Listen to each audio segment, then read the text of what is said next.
पंचायत। आज हम लोग देखिए बात जो करेंगे वो पंचायत और नगर पालिकाओं करेंगे, और यहाँ से एक क्वेश्चन हर बार एग्जाम में आता है। और सिर्फ आप एमपीपीएससी, यूपीएससी या किसी स्टेट सिविल सर्विसेज की बात नहीं करते हैं। ऐसा कोई एग्जाम नहीं है जिसमें पंचायत ना आती हो। सीधे शब्द में बोलें, अगर पॉलिटी होगी तो पंचायत होगी। ठीक, तो हर जगह आपका इससे क्वेश्चन आता है, तो आपको इसे बहुत अच्छे से ध्यान रखना है। अब हम बात करते हैं। देखिए, आपको सुना होगा कि पंचायती राज व्यवस्था जो है वो स्थानीय स्वशासन की व्यवस्था थी। कैसी व्यवस्था थी? स्थानीय स्वशासन की व्यवस्था थी। तो भारत में थोड़ा सा मैं हिस्टोरिकल बैकग्राउंड से जाऊंगा चीजों के। 1952, 2 अक्टूबर 1952 को एक योजना शुरू की गई थी जिसे हम कहते हैं सामुदायिक विकास कार्यक्रम। किस नाम से जानते हैं हम इसे? सामुदायिक विकास कार्यक्रम के नाम से जानते हैं, यानी कि कम्युनिटी डेवलपमेंट प्रोग्राम। सामुदायिक भावना को विकसित करने के लिए, डेवलपमेंट में कम्युनिटी का पार्टिसिपेशन बढ़ाने के लिए हमारे प्रथम प्रधानमंत्री या प्राइम मिनिस्टर पंडित जवाहरलाल नेहरू जी के द्वारा ये योजना शुरू की गई थी। एक तो आपके एग्जाम में ये क्वेश्चन कई बार पूछा गया है कि कम्युनिटी डेवलपमेंट प्रोग्राम या सामुदायिक विकास कार्यक्रम कब स्टार्ट किया गया था? तो 2 अक्टूबर 1952 को स्टार्ट किया गया था। अब इस प्रोग्राम को अगर हम देखें तो इस सामुदायिक विकास कार्यक्रम ने उस तरीके से सफलता प्राप्त नहीं की जैसी कर लेनी चाहिए, या हम दूसरे शब्दों में कहें कि सामुदायिक विकास कार्यक्रम असफल हो गए। तो अगर कोई बड़ी योजना हो, आपने स्टार्ट की हो, और अगर वो पूरे तरीके से सफल ना हो या असफल हो जाए, तो फिर हम कारणों को पता करने की कोशिश करते हैं कि भाई देखें तो क्या कारण थे। तो आपको ध्यान रखना है, क्वेश्चन आता है सामुदायिक कार्यक्रमों की असफलता की जांच के लिए। किसकी असफलता? तो असफलता की जांच के लिए तो failure of community development programme क्या लाया गया? एक समिति बनाई गई, बलवंत राय मेहता। कौन सी समिति बेटा? बलवंत राय मेहता समिति बनाई गई। लाइव में मुझे बताए कोई जिसको सही से पता हो कि बलवंत राय मेहता समिति कब बनी थी। बोलिए जल्दी से, लाइव क्लास रिप्लाई करिए फटाफट कि ये जो बलवंत राय मेहता समिति थी ये कब बनी। एक क्वेश्चन। दूसरा क्वेश्चन है, इसने अपनी रिपोर्ट कब सौंपी थी? ठीक है, तो लाइव में आपको आवाज आ रही है या नहीं आ रही है?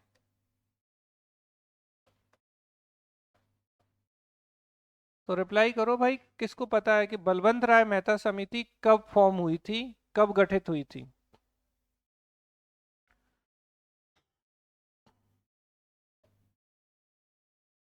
ठीक, तो बलवंत राय मेहता समिति 1957 में बनी थी।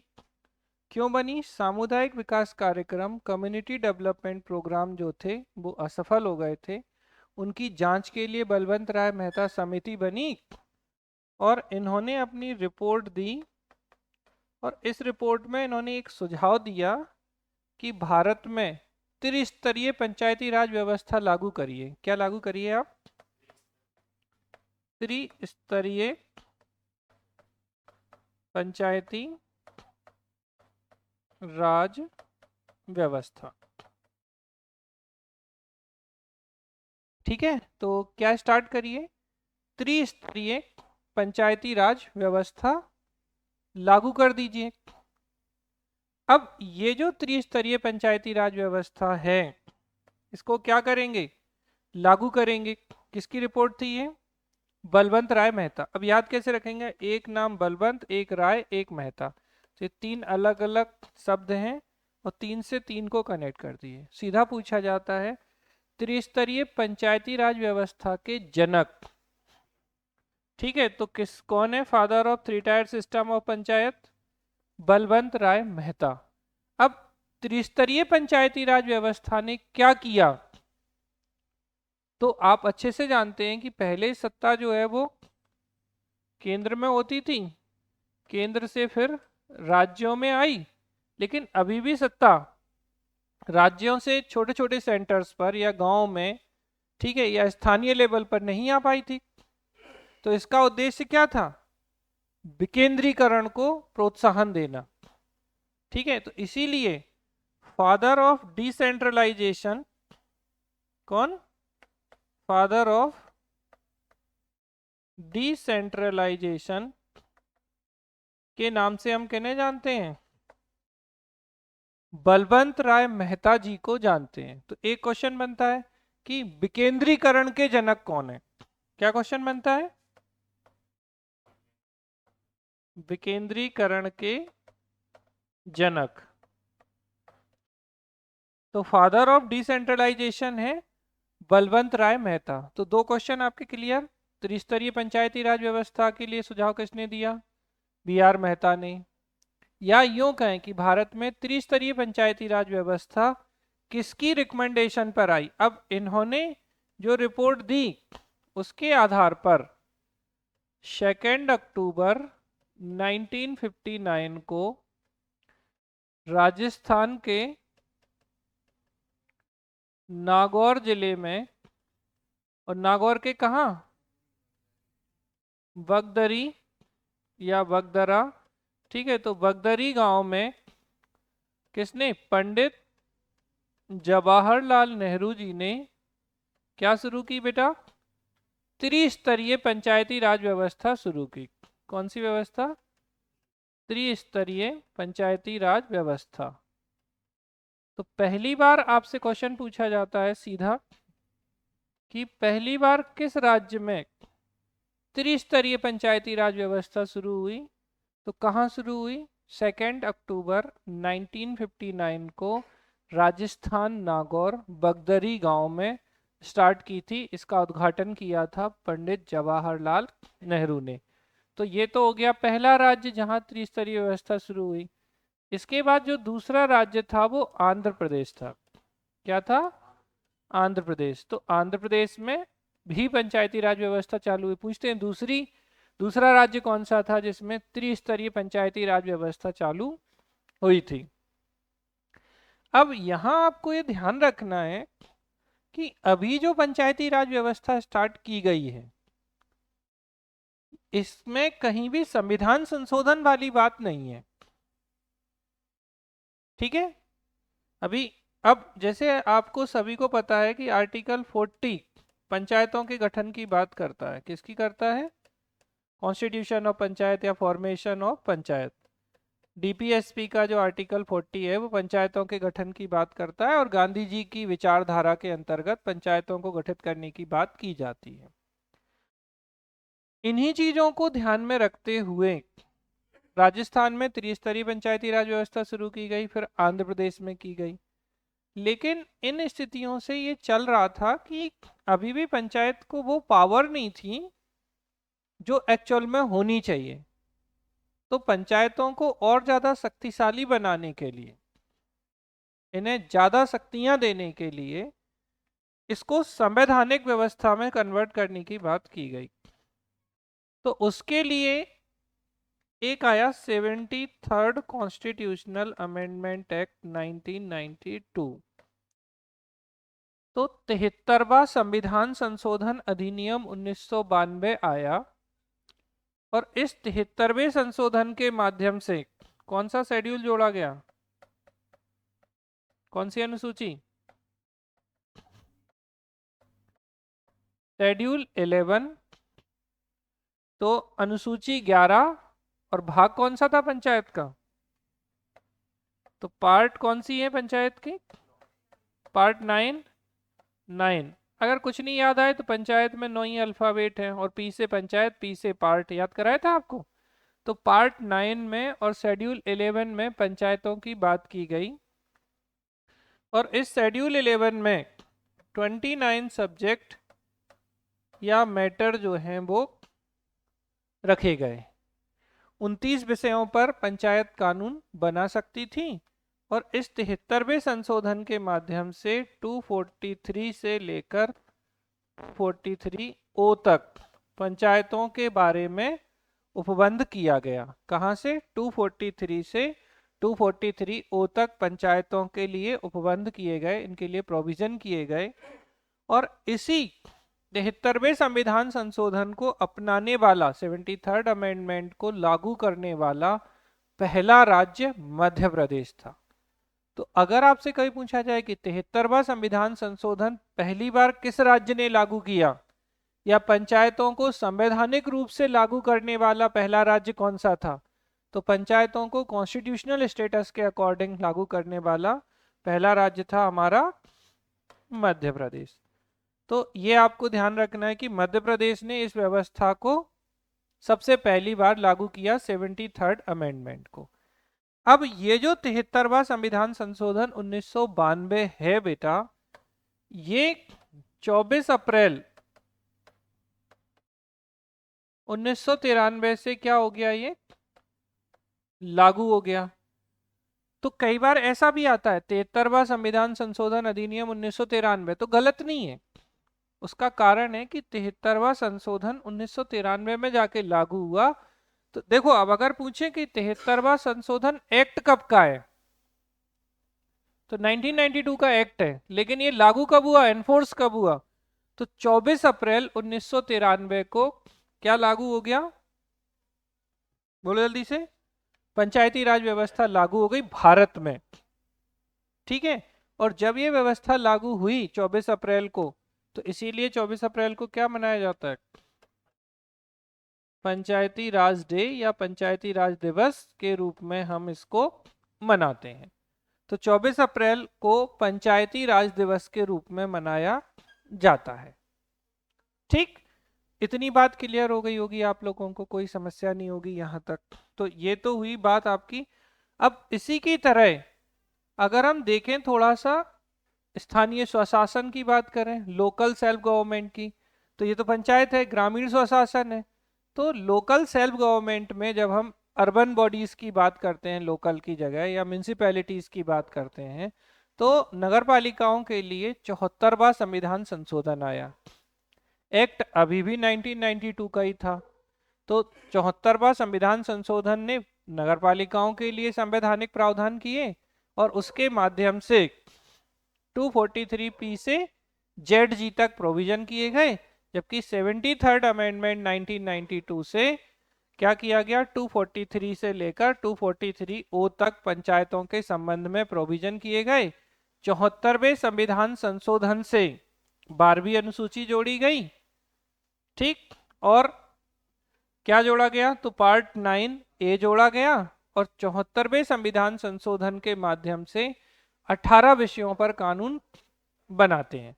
तो नगर पालिकाएं कितने विषयों पर कानून बनाती हैं, तो आपको ये ध्यान रखना है थोड़ा सा कि 73rd अमेंडमेंट 1992 और 74 अमेंडमेंट 1992, तो 73rd अमेंडमेंट के माध्यम से क्या किया गया, 243 से 243 ओ तक के प्रोविजन जोड़े गए, और कितने विषय, 29 विषय, भाग 11 कि 9, भाग 9, और शेड्यूल या अनुसूची, उल्टा कर दो, अनुसूची 11 लाया गया। और ये किससे संबंधित है, तो पंचायतों से संबंधित है। 74वें संविधान संशोधन की बात करें तो 243P से ZG तक के प्रोविजन जोड़े गए। यहाँ 18 सब्जेक्ट या मैटर्स की बात की गई। भाग 9A, पार्ट 9A, और शेड्यूल या अनुसूची, तो अनुसूची 12 जोड़ी गई। और ये नगर पालिका या म्यूनिसिपैलिटीज की बात करता है। किसकी बात करता है, ये भी त्रिस्तरीय व्यवस्था है। त्रिस्तरीय व्यवस्था जैसे ग्राम पंचायत, जनपद और जिला पंचायत। तो जीपी ग्राम पंचायत, जेपी जनपद पंचायत, और क्या, डीपी यानी, ठीक है, डिस्ट्रिक्ट पंचायत, तीन है ये, या जिला ZP भी लिखते हैं, जिला को ZILA भी लिखते हैं।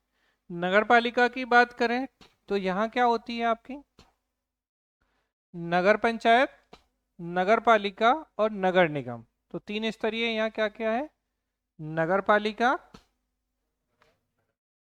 हाँ, तो नगर पंचायत, देखो पंचायत लिखी है, नहीं तो सोचो ये पालिका कहाँ से हो गई, नगर पालिका और नगर निगम, ये तीन स्थितियां हैं। नगर पालिका सॉरी, नगर पंचायत, नगर पालिका, नगर निगम।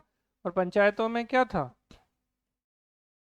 ग्राम, जनपद और जिला। ठीक है, तो ये स्थिति है आपकी, तो ये चीज हो जाती है। अब पूछा जाता है त्रिस्तरीय पंचायती राज व्यवस्था के लिए किसने रिकमेंडेशन दी, बलवंत राय मेहता ने।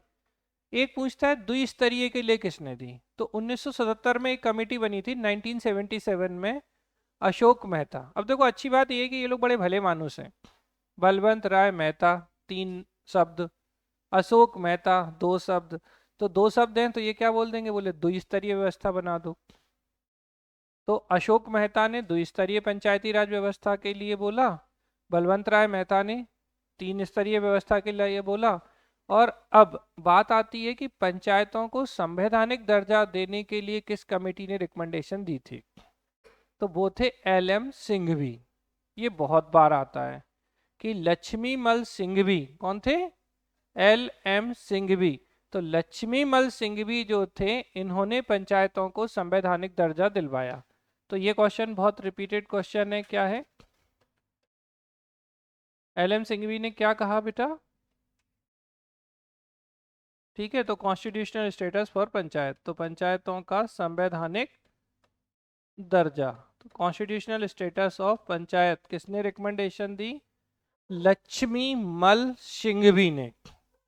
बता सकता है कोई कब बनी थी ये कमेटी, 1986, वेरी गुड। हाँ जी, अभिषेक मनु सिंघवी के पिताजी।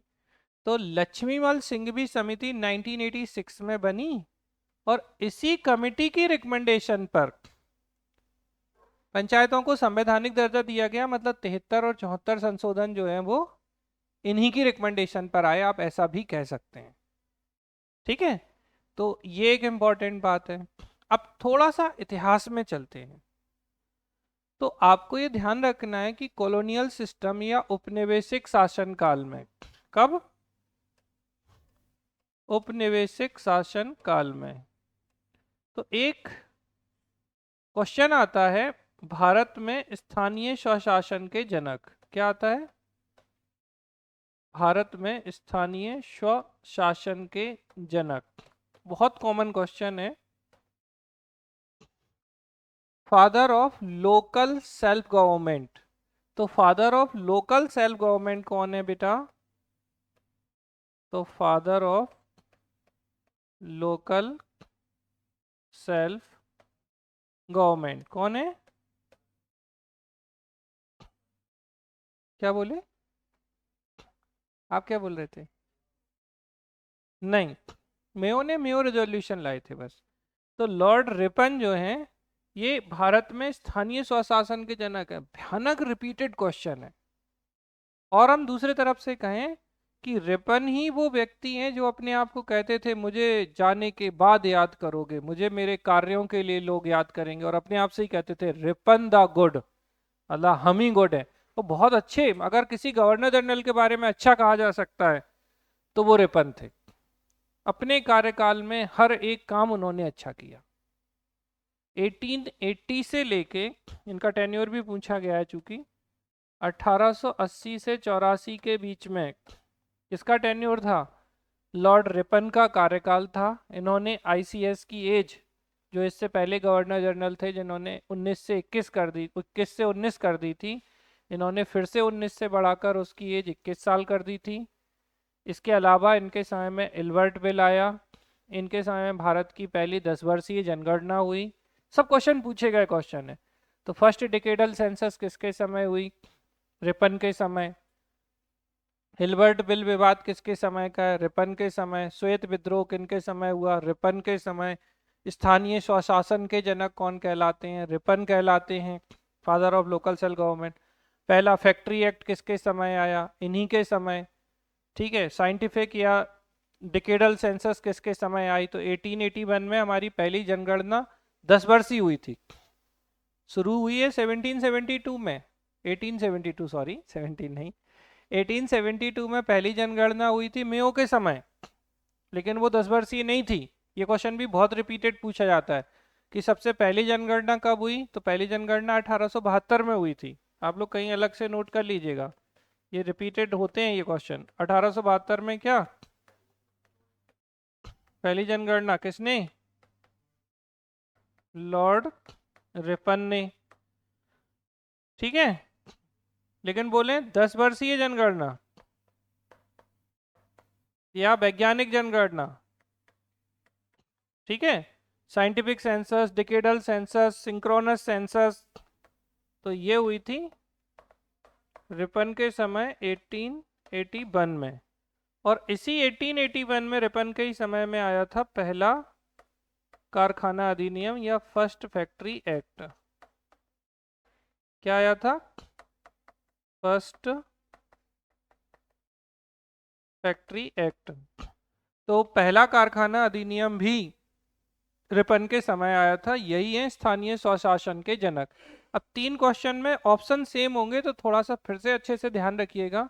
आपसे पूछे भारत में पंचायती राज व्यवस्था के जनक, बलवंत राय मेहता, त्रिस्तरीय बोले। ठीक है, और बोले विकेंद्रीकरण के जनक, तब भी बलवंत। अरे कुछ नहीं याद आया ना, बा से विकेंद्रीकरण, बा से Balwant. Father of decentralization Balwant Rai Mehta. लेकिन अगर बोले भारत में स्थानीय स्वशासन के जनक, तो लोकल सेल्फ गवर्नमेंट को शुरू करने में सबसे ज्यादा जो योगदान था वो रिपन का था। इससे पहले ये भी प्रयास कर चुके थे, कौन? मेयो। अच्छा, लिखा नहीं मैंने मेयो। अरे ए भगवान, बोला तो मेयो ही है ना? नहीं बोला था? धन्यवाद आपका। ये तो बहुत बड़ा ब्लंडर था यार। नहीं मेयो, मैं मतलब मन में ही बोल रहा हूँ मैं, ऐसा लग रहा है मैं अपने। मेयो नहीं, मैंने बोला है मेयो, मैं रिकॉर्डिंग देखूंगा। बोला मैंने मेयो है, क्योंकि मुझे याद है, मेरी याददाश्त में बिल्कुल अभी खराबी नहीं है। हाँ वो तो तुम्हें पता है ना, बाकी को नहीं पता ना। 1869 से 72 के बीच में है मेयो का टेन्योर। ठीक है खुश। अरे नहीं मतलब वो बहुत खतर अच्छा क्वेश्चन है ना, गलती नहीं होनी चाहिए। धन्यवाद, मतलब आपको बहुत, ऐसी गलती कभी हो बाई चांस। और मैंने बिल्कुल ध्यान नहीं दिया कि मैंने रिपन लिख दिया, क्योंकि मैंने बोला मेयो था कि पहली जनगणना मेयो के समय हुई 1872 में, जो 10 वर्षीय नहीं थी। मैंने ऐसी स्टेटमेंट रिपीट किया था। फिर उसके बाद जो पहली 10 वर्षीय जनगणना, वैज्ञानिक जनगणना, सिंक्रोनस सेंसस जिसे हम कहते हैं, वो रिपन के समय 1881 में हुई थी। ठीक है, मेयो ने पंचायतों के लिए क्या किया? तो मेयो ने मेयो रेजोल्यूशन लेके आए, मेयो प्रस्ताव। ठीक है, लेकिन वो सभी सफल नहीं हो पाए। फिर जब रिपन का काम आता है, तो रिपन ने जो प्रस्ताव लेके आए थे, तो रिपन ने पंचायतों के लिए जो प्रयास किए, उनसे भारत में स्थानीय स्वशासन शुरू हो गया था। इसलिए रिपन को स्थानीय स्वशासन का जनक या father of local self government कहा जाता है। ठीक है, ध्यान रखिएगा अच्छे से। ठीक, तो ये एक इंपॉर्टेंट क्वेश्चन है जो एग्जाम में पूछा जाता है। एक क्वेश्चन मैं आप लोगों को होमवर्क में दूंगा, आप बताइएगा। फ्री का ही क्वेश्चन है कि पंचायतों को लघु गणराज्य किसने कहा? Panchayat is a small Republic. पंचायतों को, प्री का क्वेश्चन है, रिपीटेड क्वेश्चन है, तो पंचायतों को लघु गणराज्य किसने कहा है?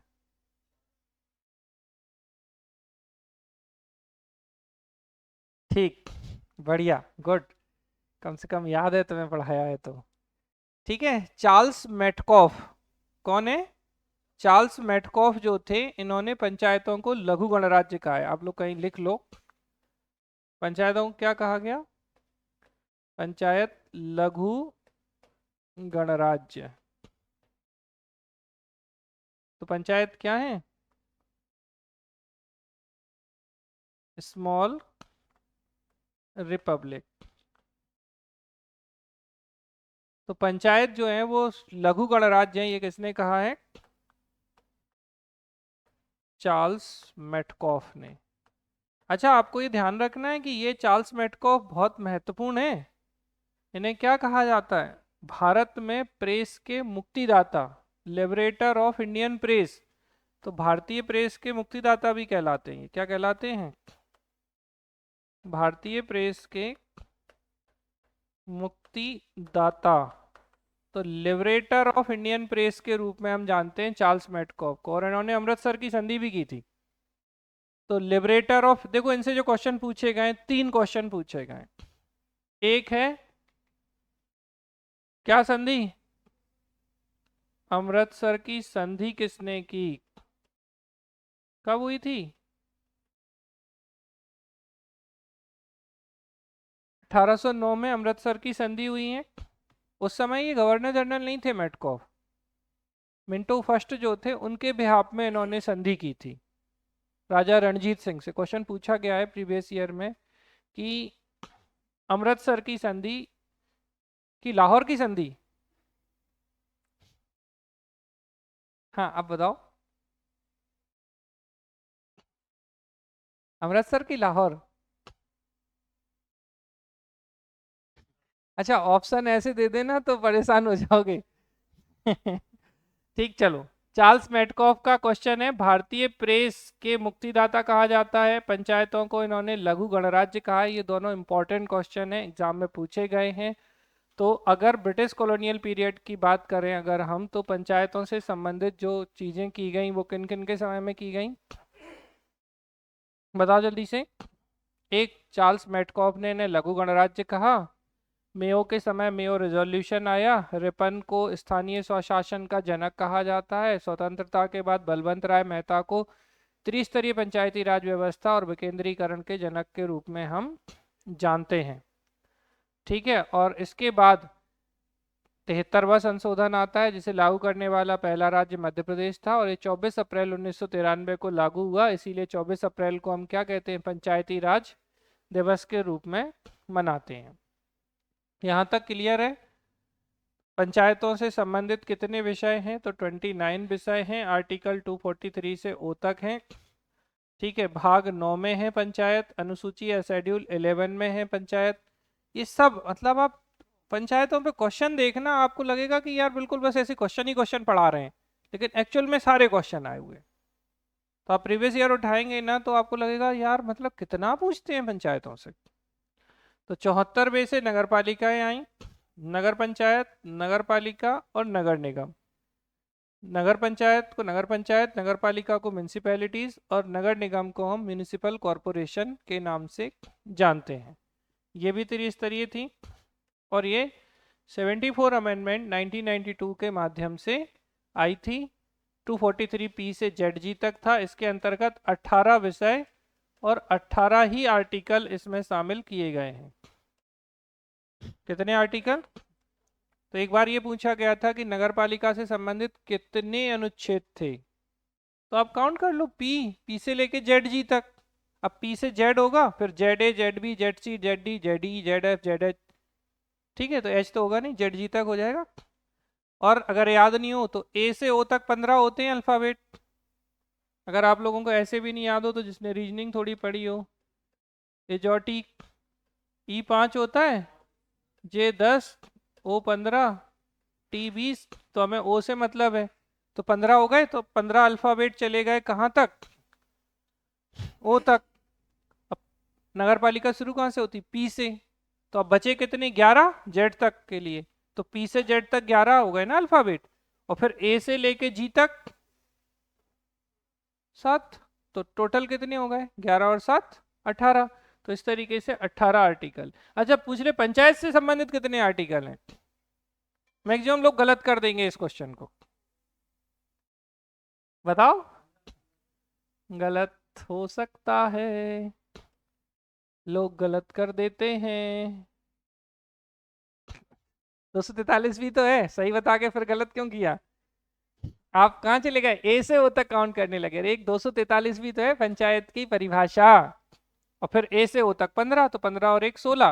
देखो आप ना, अगर आप अलर्ट मोड में हो ना तो मैथ भी आएगा, कल कराया था मैथ 5/6 सदस्य निर्वाचित, तो मैथ कराया था ना। तो आप बस अलर्ट मोड में रहो, अगर आप अलर्ट मोड में रहोगे तो चीजें बन जाएंगी। ये क्वेश्चन 99% लोग गलत करते हैं कि पंचायतों से संबंधित कितने आर्टिकल हैं। अच्छा, और दिमाग लगाते हैं लोग, बोले 243 से ओ तक तो है ही, और एक है आर्टिकल 40, तो 17 कर देंगे। ठीक है, अरे वो पूछ रहा है कि इसमें कितने हैं, वो तो शुरू से ही था। ठीक है, यहां तक क्लियर। अब अपन याद करते हैं आर्टिकल पहले तो, क्योंकि वो महत्वपूर्ण कहानी है जो याद करने की आती है। तो करें, यहां तक तो क्लियर हो गया, कोई समस्या? सीधी बात, 1952 अगर मैं थोड़ा सा जाऊं, 1951 में पंचवर्षीय योजनाएं बनना शुरू हुई हमारी 1 अप्रैल 1951 से, जो कि यूएसएसआर से प्रेरित थी। इसके बाद हमने 1952 में राष्ट्रीय विकास परिषद बनाई, ठीक 6 अगस्त को। और इससे पहले 15 मार्च 1950 को क्या बनाया, योजना आयोग बनाया। ये सब मैं अभी पढ़ा दूँ, एक ही दिन में निपटा दूंगा ये आयोग आयोग बहुत सारे। तो फिर इसके बाद हम आते हैं 1952 पे, कम्युनिटी डेवलपमेंट प्रोग्राम शुरू हुए, सामुदायिक विकास कार्यक्रम। अब ये असफल हो गए। जब ये असफल हुए तो जांच करी कि भाई क्या समस्या है, जब समुदाय की भागीदारी नहीं हुई क्या हुआ। तो इसके लिए एक जांच समिति बनी जो बलवंत राय मेहता समिति थी।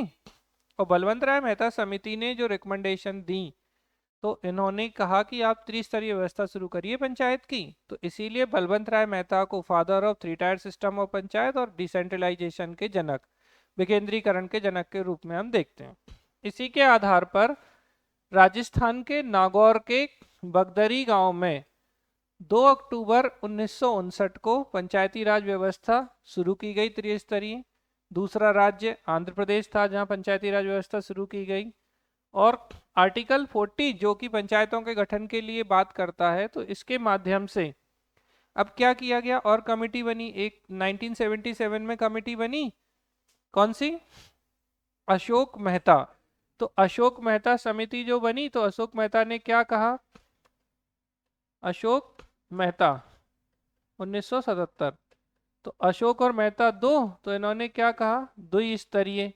तो 2 टायर सिस्टम ऑफ पंचायत की बात कर दी इनने। इसके बाद कौन सी समिति आती है, 1986 में एक महत्वपूर्ण समिति, उससे पहले और भी समिति है, हम समिति अलग से भी पढ़ाएंगे आपको, बट आपको ध्यान रखना है, जैसे एक 1985 में भी समिति बनी थी, जी बी के राव। ठीक है, तो जी बी के राव समिति, फिर आई एल एम सिंघवी, क्योंकि एल एम सिंघवी से क्वेश्चन आता है इसलिए एम्फेसाइज उस पर कर रहे हैं कि पंचायतों को संवैधानिक दर्जा देने के लिए आपकी कौन सी, एल एम सिंघवी समिति आई।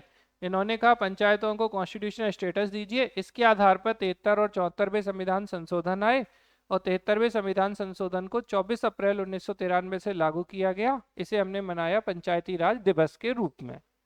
और इससे भाग 9 में आर्टिकल 243 से ओ तक के प्रोविजन जोड़े गए, और 74वें संविधान संशोधन से 243 पी से लेके जेड जी तक के प्रोविजन जोड़े गए।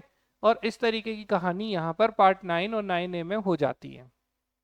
ठीक है, अब हम आ जाते हैं सीधे आर्टिकल्स पे।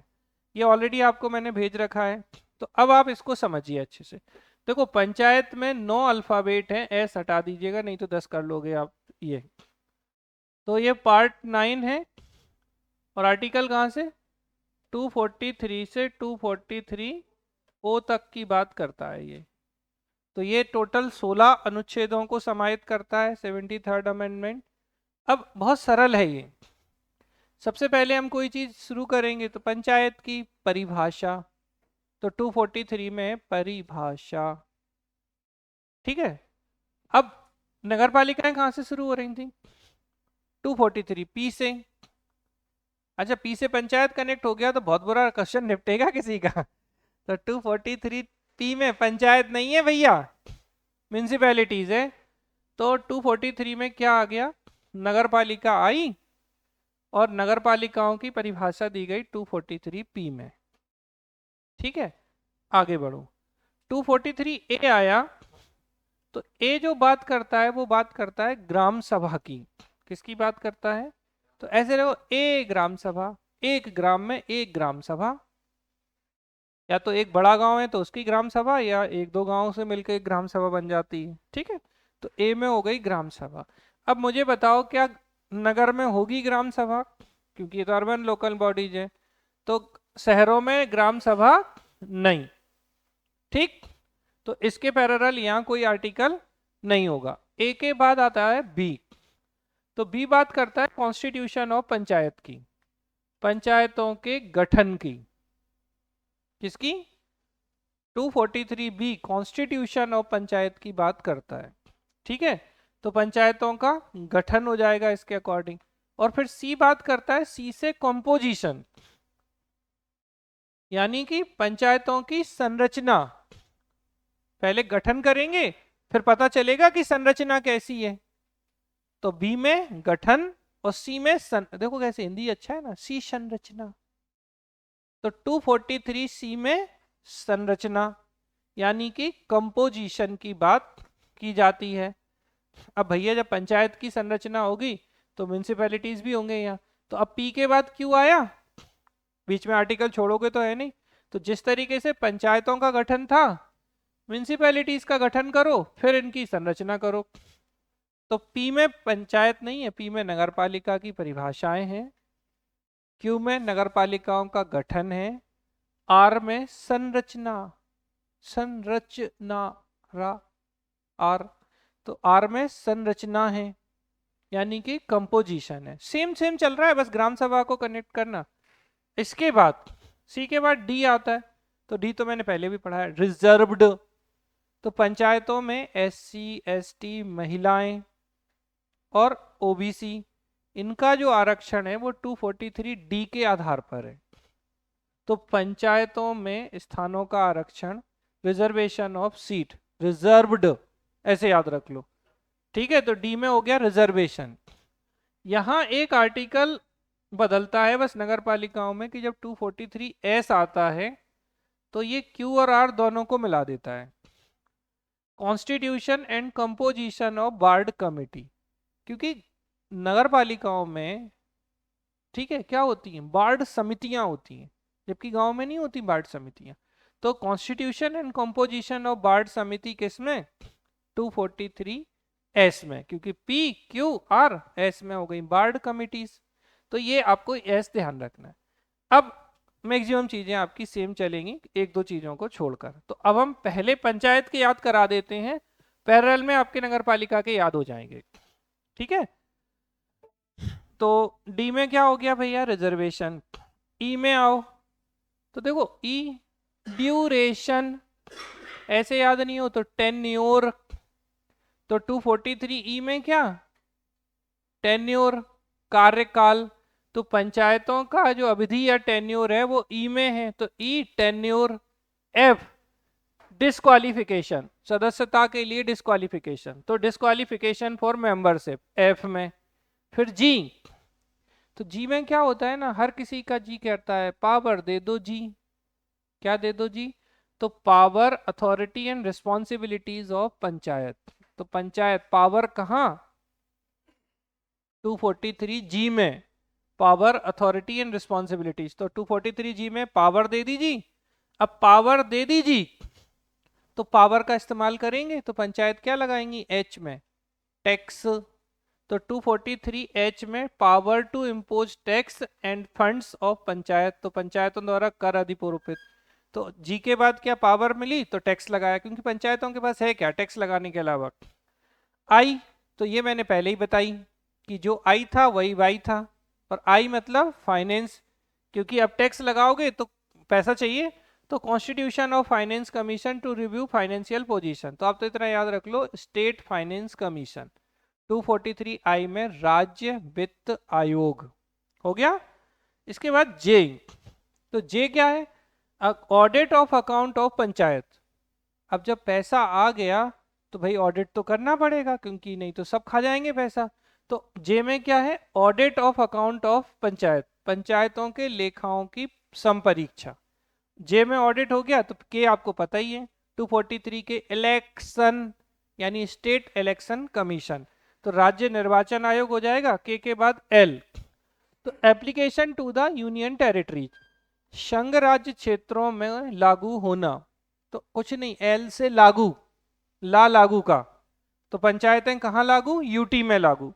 एल के बाद एम, एम से क्या तो मना कर देंगे हम, तो part not to apply to certain area, इस भाग के कतिपय क्षेत्रों को लागू ना होना, कुछ कुछ क्षेत्रों में पंचायतें नहीं लागू होती हैं, तो कहाँ हो गया, एम में मना कर दिया। एम के बाद आता है एन, तो कंटिन्यूएंस, एन कंटिन्यूएंस, निरंतर चलाएंगे, तो continuance of existing law and panchayat, विद्यमान विधियों और पंचायतों का बना रहना, मतलब एन में क्या है, कंटिन्यू करो भाई पंचायत जैसी भी हैं। और उसके बाद ओ आखिरी था, तो ओ में क्या है, bar to interference by court in electoral matters, निर्वाचन संबंधी मामलों में न्यायालय के हस्तक्षेप का वर्जन, कि भाई निर्वाचन संबंधी मामला है, आप हस्तक्षेप ना करो, कौन, कोर्ट से कह रहे हैं। तो ओ वॉर टू इंटरफेरेंस, आप दूर रहो साहब। अब याद करो 243 पंचायत की परिभाषा, ए ग्राम सभा, बी गठन, सी संरचना, डी रिजर्वेशन, ई टेन्योर, एफ डिस्क्वालिफिकेशन, जी दे दो पावर, पावर दे दो जी, एच टैक्स ले लो जी, आई फाइनेंस, जे ऑडिट करा दो पैसा आ गया, के इलेक्शन कराओ, एल लागू कराओ कहाँ, यूटी में, एम मना कर दो, एन कंटिन्यू रहने दो, कंटिन्यूएंस, और ओ आप रहने दो साहब, न्यायालय से बोलते हैं निर्वाचन मामलों में आप हस्तक्षेप ना करें। हो गई पंचायत के सारे आर्टिकल। अब पूछेगा कहाँ से, अगर आर्टिकल पूछेगा तो, इसके अलावा कोई आर्टिकल नहीं होता, ठीक है। मीन्स में बहुत काम आती है एक्चुअली ये चीजें। सीधा आता है 73वें संविधान संशोधन की व्याख्या करो, छाप दो ए से ओ तक, कब तक नंबर नहीं देगा, और क्या चाहेगा आप, क्या जान लेगा बच्चे की। चलो नगर पालिकाओं की बात कर लें, एक बार और पंचायत सुना दें। देखो 243 में डेफिनेशन, ए में ग्राम सभा, बी में पहले है क्या, कॉन्स्टिट्यूशन, फिर बी में ही है कॉन्स्टिट्यूशन, सी में कॉम्पोजिशन संरचना, डी में आरक्षण, ई में टेन्योर, एफ में डिस्क्वालिफिकेशन निर्योग्यताएं, जी में पावर दे दो जी शक्तियां, एच में टैक्स, आई इनकम मतलब पैसे, जे ऑडिट, के इलेक्शन, एल लागू कराओ, एम मना कर दो, एन कंटिन्यू रहने दो, और ओ दूर रहो भैया। नगर पालिकाओं पे आ जाते हैं। देखो पी तो पढ़ लिया, पी में परिभाषा होगी, क्यू कॉन्स्टिट्यूशन, आर कंपोजिशन, ठीक है, तो गठन संरचना, फिर इसके बाद बोर्ड कमिटीज में दोनों, तो constitution and composition of board committee, यानी एस आ गया। अब डी और टी एक जैसे हैं, पंचायतों के लिए रिजर्वेशन डी में और नगर पालिका के लिए टी में। जैसे मैंने कैसे याद करा था, जो आई है वही वाई है, ठीक है, जो के है वो ही जेड ए है, तो डी और टी, तो टी में किसका है ये, नगर पालिकाओं के लिए स्थानों का आरक्षण, यू। अब भाई जब वहां 10 देखो, और अच्छा तो है, ड्यूरेशन कुछ नहीं तो यू ड्यू, तो ड्यूरेशन कार्यकाल 5 साल का होता है ना जैसे, यू के बाद भी, अब कार्यकाल के बाद क्या था, डिस्क्वालिफिकेशन, तो भी में निर्योग्यताएं, भी के बाद डब्लू, अच्छा यहाँ पावर दे दो जी, और पावर में ऑलरेडी डब्लू है, पावर, तो डब्ल्यू डब्ल्यू कनेक्ट कर दो, तो पावर पंचायत की नहीं बस नगर पालिकाओं की। डब्ल्यू के बाद एक्स होता है, अच्छा यहाँ एच तो फिर भी कनेक्ट ना हो, लेकिन यहाँ एक्स बड़े अच्छे से कनेक्ट होगा, टैक्स, तो बहुत अच्छे से याद होगा कि भाई नगर पालिका का टैक्स एक्स, टैक्स, अच्छा पैसा आई, तो बाई फाइनेंस कमीशन, और बाई के बाद जेड, अब पैसा आ गया तो क्या कराएंगे, ऑडिट कराओ भाई, ऑडिट, तो ऑडिट, और अब इसके बाद के था तो यहाँ जेड ए, क्या स्टेट इलेक्शन कमीशन। अब बस ये थोड़ा सा जेड बी, तो वहां क्या था, एल लागू कर रहे थे, तो यहाँ जेड बी में कहाँ करेंगे, संघ राज्य क्षेत्रों में नगर पालिकाओं का लागू करना। जेड बी के बाद जेड सी, कुछ क्षेत्रों में लागू नहीं कर रहे थे, जैसे वहां एम में मना कर रहे थे, तो यहाँ जस्सी, जस्सी ना चाहिए भैया, जैसे वहां मन्ना या जस्सी, जेड सी में नहीं, बस डी और ई दो अलग आर्टिकल है। जैसे एक वहां पी क्यू आर तो सेम थे, एस अलग था, और एक जेड डी और जेड ई ए अलग है। तो जेड डी बहुत इंपॉर्टेंट है, पहले भी पढ़ा है। कमिटी फॉर डिस्ट्रिक्ट प्लानिंग, जिला योजना के लिए समिति, वैसे भी याद रखो जेड डी, जेड को कर दो जिला, डी को कर दो डिस्ट्रिक्ट, कुछ नहीं वैसे ही समझ लो बस, जिला डिस्ट्रिक्ट डिस्ट्रिक्ट, तो जिला योजना समिति। अब अगर जेड डी जिला है तो फिर महानगर भी होंगे क्योंकि भैया अर्बन वाला है, तो जेड ई में मेट्रोपॉलिटन प्लानिंग कमेटी, महानगर योजना समिति, तो जेड डी जिला योजना समिति, जेड ई महानगर योजना समिति। अब इसके बाद एफ आता है, तो एफ में क्या है, तो जेड एफ तो वही कंटिन्यू रहना, और जेड जी, जेड जी तुमसे ना होगा जी, क्या नहीं करना है, निर्वाचन मामलों में न्यायालय के हस्तक्षेप की मना। अब चलो 243 पी, नगर पालिकाओं में परिभाषा, क्यू गठन, आर संरचना, एस वार्ड समितियों के गठन एवं संरचना, टी टेन्योर, ना टेन्योर नहीं है, डी और टी रिजर्वेशन, हम जान मान के बोले थे टेन्योर, तो टी में देखो पहले क्या है, फिर अब रिजर्वेशन आया था, वहां डी में आया था तो यहाँ टी में आ गया। टी के बाद यू ड्यूरेशन, यहां है टेन्योर, ड्यूरेशन यू, भी डिस्क्वालिफिकेशन, डब्ल्यू पावर दे दो जी, X tax, Y by by election commission की जगह फाइनेंस कमीशन, वाई आई जो था वो, देखो जो आई थी वही वाई है, तो स्टेट फाइनेंस कमीशन ना, वाई के बाद जेड, क्या करेंगे अब ऑडिट करा दो, पैसा आ गया तो Z A election commission, Z B क्या करेंगे कुछ क्षेत्रों में लागू होना, जेड सी ठीक, और जेड डी जिला योजना समिति, जेड ई महानगर योजना समिति, अच्छे से ध्यान रखना है, जेड एफ कंटिन्यू करेंगे, और जेड जी देखो लास्ट के दो सेम है, पहले तीन सेम है, चौथा चेंज करना है, और यहाँ जेड डी और जेड ई करना है चेंज, और जेड डी कब लागू होने के बाद चेंज करना, अगर आपने यहाँ विद्यमान विधि कंटिन्यू कर दी तो गलत हो जाएगा बस। तो ये तो आखिरी में विद्यमान रहेंगे और न्यायालय से मना करेंगे, ये आखिरी के हैं, तो इससे पहले ऐसे याद रख लो जेड डी के पहले लागू करेंगे जस्सी से, ठीक है। तो देखो पहले क्या है, जैसे संघराज क्षेत्रों में लागू हो गया, फिर बोलेंगे नहीं नहीं तुम लागू मत करो, फिर उसके बाद बोलेंगे कंटिन्यू करो आगे, तो इसके बीच में आपकी जिला योजना समिति और कौन आ जाती है, महानगर योजना समिति, और अगर ज्यादा कुछ नहीं हो तो जेड डी जिला योजना डिस्ट्रिक्ट, जिला जिला योजना समिति जेड डी, और जेड ई में महानगर योजना समिति। आरक्षण की थोड़ी सी हम बात करें तो देखिए आरक्षण जो होता है सामान्यतः इसमें दो तरीके के प्रोविजन रखे जाते हैं, अरे बाप रे, तो दो तरीके के आरक्षण कैसे होते हैं, एक आरक्षण होता है मतलब कि आप ऐच्छिक है, वॉलेंट्री है, आपकी इच्छा है तो दे दो, एक होता है कैसा, एक आरक्षित तो, मतलब वॉलेंट्री ऐच्छिक होगा, तो एक कैसा होगा कंपलसरी, तो कंपलसरी और वॉलेंट्री बस समझ लीजिए फिर मैं छोड़ देता हूँ। कंपलसरी जो होता है वो देना पड़ेगा, तो महिलाओं को एक तिहाई आरक्षण कैसा है कंपलसरी है, 1/3 रिजर्वेशन फॉर वुमेन कंपलसरी है, एससी एसटी को उनकी जनसंख्या के आधार पर आरक्षण कंपलसरी है, तो reservation for SC and ST according to their population. OBC का आरक्षण कंपलसरी नहीं है, ऐच्छिक है, और महिलाओं का 50% आरक्षण ऐच्छिक है।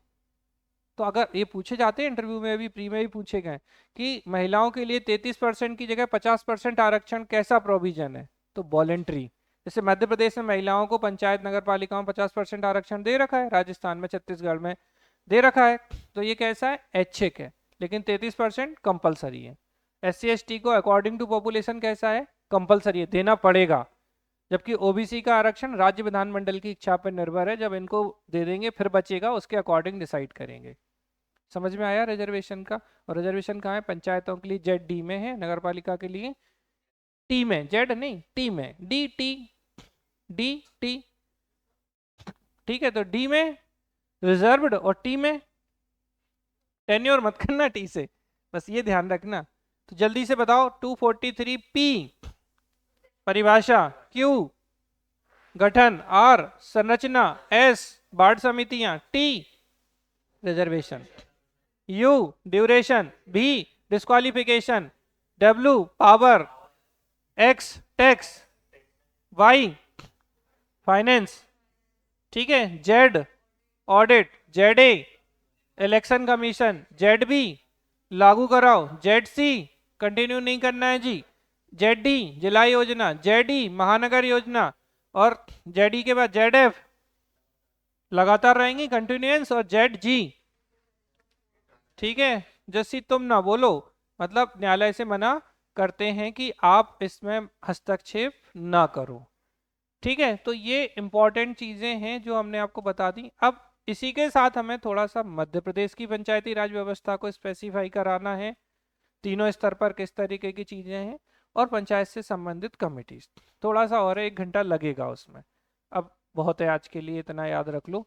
तो यहाँ तक तो क्लियर है, ये आर्टिकल अच्छे से याद रख लिया तो मोस्ट ऑफ द टाइम तो एक्चुअली क्वेश्चन यहीं से बनते हैं। क्वेश्चन आने की पॉसिबिलिटी जितना पढ़ा दिया है मोस्ट ऑफ द टाइम इन्हीं से आए हैं, बट बोलते हैं ना एक्सेप्शनल कंडीशन के लिए भी तैयार रहना चाहिए, तो हम वो भी आपको पढ़ा देंगे।